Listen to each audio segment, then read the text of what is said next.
Bonjour, je m'appelle Pauline Ranvier, j'ai 25 ans, je suis escrimeuse de haut niveau, fleurettiste particulièrement. Je suis vice-championne du monde 2019 en individuel et vice-championne d'Europe par équipe. J'ai aussi 3 médailles en championnat du monde et en championnat d'Europe par équipe. Sophia Bouderban, je pratique le karaté, le combat. Je suis 5 fois championne d'Europe, 15 fois championne de France et médaillée de bronze aux derniers Jeux européens.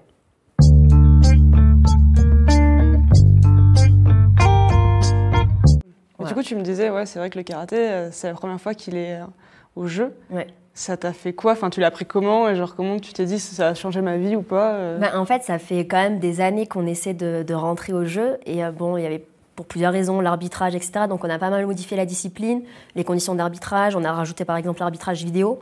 Donc le coach peut demander à un moment, en levant un carton, revisionnage vidéo pour marquer le point, pour demander un point, si les arbitres l'ont pas vu, etc. Donc pas mal de modifications au niveau de la réglementation. Donc ça a demandé de l'adaptation aussi dans la pratique en tant que karatéka, mais bon, ça s'est bien fait. Et c'était un peu voilà, l'aboutissement. Enfin, on a les Jeux. Enfin, après voilà, le titre, pour le moment, je suis championne d'Europe. Puis j'ai encore un titre de championne du monde à aller chercher. J'espère y arriver, d'ailleurs en 2020, parce que ce sera en novembre 2020, donc après les Jeux. Donc j'espère pouvoir atteindre aussi une médaille olympique, le Graal, donc pour tous les sports, tout simplement.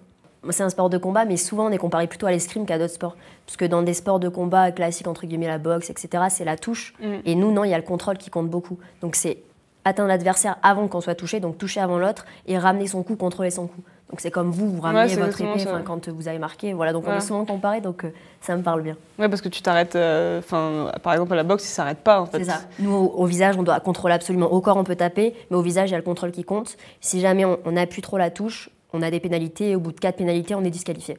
Donc c'est vraiment rédhibitoire et le contrôle fait partie intégrante du karaté, c'est une des clés de notre discipline en fait. Et une difficulté aussi, parce que quand on s'engage pleinement, pleine puissance, pleine vitesse, pour arrêter le coup pile au millimètre près et le ramener, voilà, ça demande quand même un certain contrôle simplement qui fait partie intégrante de ma discipline, qui est aussi un art martial avant d'être un sport... Et vous pouvez mettre des KO? Normalement non, parce que sinon on est disqualifié, puisque ça interdit les KO en karaté, on est censé contrôler, mais malheureusement ça arrive. Ça arrive. T'en as jamais pris? Moi j'en ai jamais pris, je touche du bois, mais non, j'en ai jamais pris pour le moment, donc voilà. Et du coup, tu as des petites astuces, des petites choses en compétition qui t'aident à être performante? Des personnes? Alors des personnes, pas spécialement, parce que nous les compètes c'est assez compliqué, genre des fois on est tous ensemble, des fois on est un peu... tout mélangé, donc c'est assez rare. Après, moi, ce que j'aime, c'est... alors, j'aime avoir du public, mais à contrario, j'aime aussi... Ça me dérange pas qu'il soit contre moi. Cet été, par exemple, j'ai tiré en Hongrie, et un tableau de 16, j'ai rencontré une Hongroise. Et pour une des premières fois en escrime, il y avait un public incroyable, qui est très rare chez nous, parce que c'est quand même un sport où il n'y a pas grand monde. Je connais ça aussi. Et du coup, en fait, le public a vraiment porté mon adversaire... sur chaque touche, et en plus comme ils connaissent pas bien les règles, ils crient et ils applaudissent sur toutes les touches. Et en fait, alors ça me dérangeait au début parce que j'entendais déjà pas ce que me disait mon coach, j'entendais même pas l'arbitre, donc pour se concentrer c'est vraiment compliqué. Et en fait à un moment je me suis dit ça se trouve il crie aussi pour toi Pauline. Pourquoi pas? Et puis en fait, moi j'aime bien le côté défi en fait. Et ce qui m'a plu en fait, c'est... Demander contre moi, voilà, en fait c'était pas, il y avait aucune haine ni rien, c'était vraiment genre, voilà, pour moi-même, je vais le gagner parce que je veux pas faire plaisir à tous ces gens pour elle. Donc, et en fait voilà, j'ai gagné parce que c'était un très gros match, c'était assez dur. Elle aurait pu aussi bien le gagner, mais c'est le public adverse entre guillemets qui m'a porté parce que moi j'ai essayé de changer la manière dont tu percevais la chose. C'est une force aussi. Voilà. Après, il y a tellement de changer le contexte. Voilà, ça c'est bien de changer le contexte. Le problème c'est que nous c'est quand même très rare le public. Après je sais qu'au jeu on m'a toujours dit qu'il y avait énormément de public et que c'était à prendre en compte. Mais en tout cas là c'était ma première expérience de gros public. Et du coup, toi, tu as des trucs qui t'aident en compète, des personnes ou autres? Oui, donc moi, j'ai un rapport très privilégié avec ma famille en général. Je suis issue d'une famille de karatéka. Donc j'ai commencé le karaté à 3 ans et demi parce que ma sœur et mon frère en faisaient. J'ai commencé toute petite, bon, me demande pas pourquoi. J'aime bien dire que c'est le karaté qui m'a choisie. Mais voilà, donc ma famille est issue du karaté. Ma mère en a fait pendant longtemps. Et en fait, ils me suivent sur toutes mes compétitions. Donc où ce soit dans le monde, ils se débrouillent toujours pour venir, ma mère et après un de mes frères et sœurs. Donc au championnat du monde, voilà, ils ont toujours été là chez les jeunes. À tous mes championnats d'Europe, ils sont là. Donc forcément, le petit rituel, c'est avant que j'aille sur le tatami, avant d'aller m'échauffer, je vais les voir. Bon, je fais le petit bisou à ma mère. et après, bon voilà, c'est une force. C'est déjà très important pour moi d'entendre leurs cris dans le public, à des moments difficiles ou pas. Dans le combat, c'est vraiment porteur pour moi. Et après, il y a les coachs aussi, forcément. qui ont un rôle vraiment important. J'aime bien avoir un rapport privilégié avec mes coachs, un feeling, un vrai feeling, au-delà du travail strict, même si c'est important d'être compétent, mais j'aime bien avoir un feeling. Et il y a un moment qui m'a vraiment marqué, c'était en 2014, donc j'étais toute jeune, 18 ans. Je venais de rentrer dans les catégories seniors. En fait, cette année-là, je fais championne d'Europe en espoir. Donc les espoirs, c'est 18-21 ans. Je fais championne d'Europe en espoir. En gros, j'avais fait ma perf de la saison. Il y avait les championnats de France seniors juste après. Et je bats la titulaire en senior, qui était championne du monde à l'époque, championne d'Europe. Donc là, bon, saison fantastique, championne d'Europe, espoir, vainqueur du championnat de France en senior, c'est bon, j'ai fini. Sauf qu'il y avait juste après le championnat d'Europe senior. Et là, à une semaine du championnat d'Europe, j'avais arrêté l'entraînement, vu que c'était la fin de saison pour moi. On me dit, Sophia, la numéro 1 s'est blessée, est-ce que tu veux partir aux Europes senior? Bon, bah là, forcément, mon choix a été vite fait. Je suis partie aux Europes senior. Première expérience, 18 ans, je me retrouve sur un grand championnat, une semaine d'entraînement.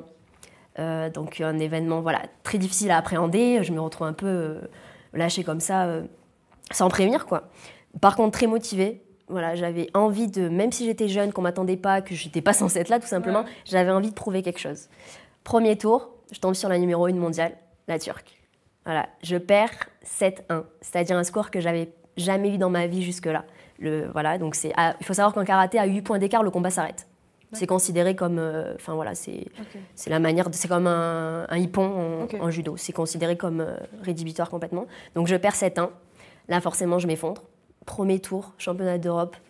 Première fois de ma vie en fait que j'avais une défaite de cet ordre-là sur un championnat aussi grand. Et je me rendais pas compte que j'étais jeune, que j'avais pas encore ce qu'il fallait sur le moment. Et cette concurrente-là était vraiment très forte, objectivement parlant. Et je m'effondre complètement. Je pars, je pleure, je vais même pas voir l'équipe, je calcule plus personne. Et donc effondré complètement. Et là, mon coach qui arrive, donc je venais de faire championne d'Europe avec lui en espoir.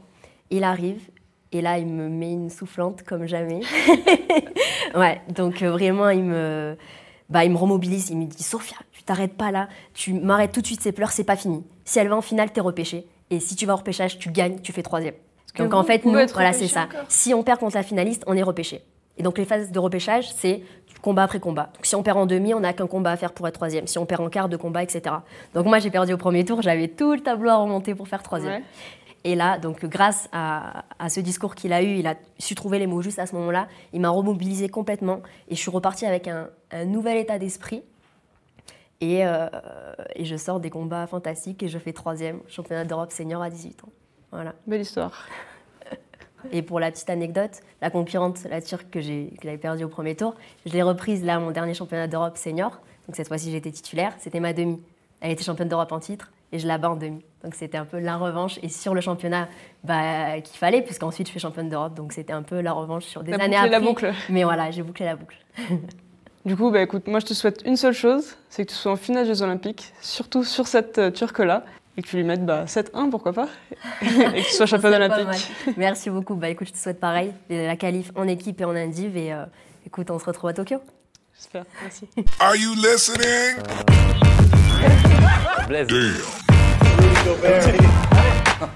Damn.